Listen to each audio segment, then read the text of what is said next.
Vengan todos a ver, ahí vamos a ver. Vengan todos a ver, ahí vamos a ver. En la plazuela de Guanta, amarillito, flor de retamar.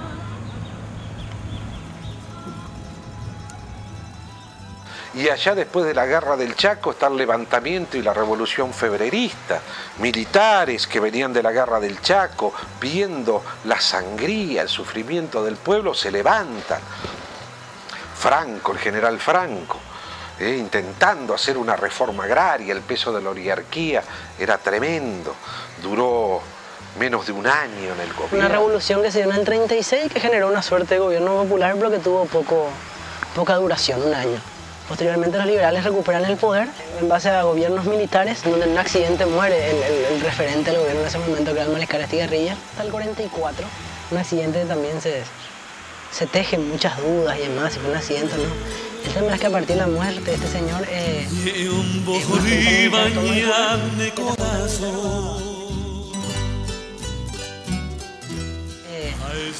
una junta militar toma el poder. Y esta junta militar va derechizándose cada vez más. Ya era muy de derecha y se va derechizándose mucho más, influenciado también por todo el movimiento fascista que se va dando en el mundo en ese momento. Pero allá en el 47 se levantan los comunistas con los febreristas y el Partido Liberal en una nueva insurrección. Y que acaba con una alianza del Partido Colorado con esta junta militar y con una guerra civil muy grande, que fue la guerra del 47.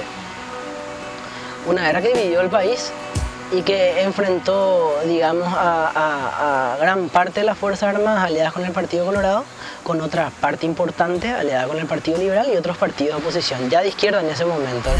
Luego de la Revolución del 47, Morínigo, que era el presidente de entonces, va a ser derrocado y le van a ser sucedidos varios presidentes colorados, con mayor o menor conflicto entre uno y otro.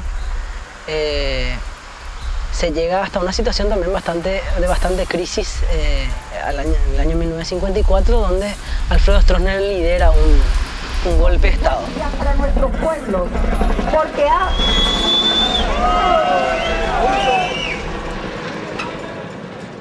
porque ha atacado la base misma de su soberanía. Mario Raúl Scherprono, que fue mi primer marido, un gran compañero. Lo mataron, nunca digo murió, porque él no murió, él lo mataron, a él lo asesinaron. Él tenía nada más que 23 años, cuando fue capaz de dar su vida por otro.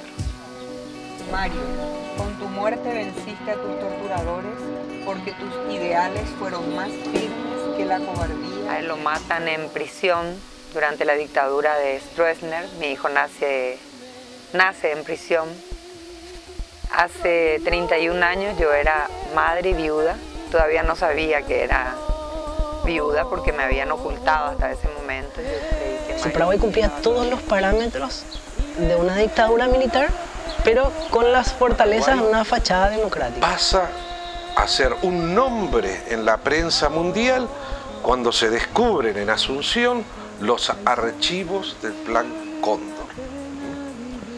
Archivos del Plan Cóndor, donde está la documentación de las torturas, de las desapariciones, de las operaciones conjuntas de las Fuerzas Armadas del Cono Sur, por supuesto digitada desde el norte de Estados Unidos, del Pentágono, de la CIA, donde se hace una operación sistemática de eliminación de los militantes populares que estaban peleando allá en los años 70 por la liberación nacional. En Paraguay nunca se dejaron de realizar elecciones. Ahora, eran elecciones totalmente amañadas, donde Stroessner ganaba por el 98%.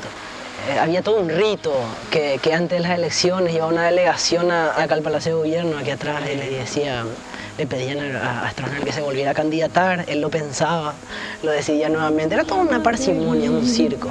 Inclusive los partidos de oposición, principalmente el Partido Liberal, pero también los partidos más pequeños, se prestaban, digamos, a esa suerte de farsa democrática.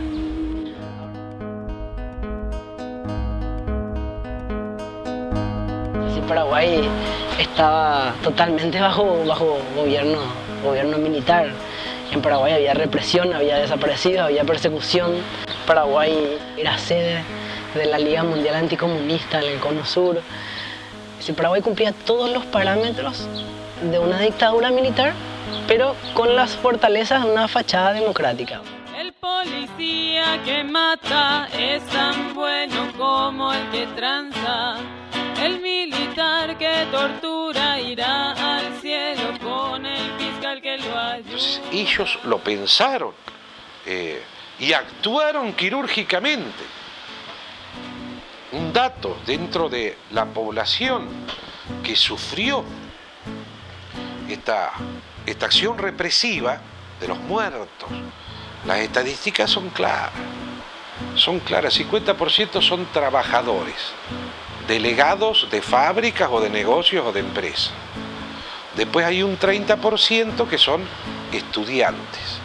Y después el otro 20% se divide entre militares, intelectuales, periodistas, científicos. Pero... Y cuidado con tus ideas, muchacha. Que pensar es quirúrgicamente se descabezó eso. Hubo algunas fuerzas de izquierda que ni se tocaron.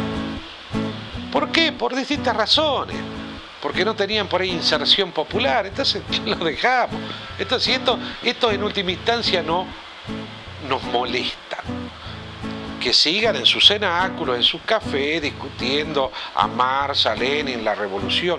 Pero sí nos preocupa aquellos delegados de fábrica. Y nadie habló de la pena mortal. Y el gobierno mata por la vía legal. Si alguien protesta es un criminal y el gobierno mata por la vía legal. Si tienes alguna duda, pregúntale al fiscal. Quieren estudiar. Bueno, en la época de la dictadura venían los carros del ejército. Y entonces decían, usted. Y esos obreros nunca más lo veían. Esos obreros después eran desaparecidos. ¿Quiénes eran? ¿Al azar? No eran al azar. Venían con toda la información. Julián Pérez, Esteban Espinosa, Ernesto Quijano.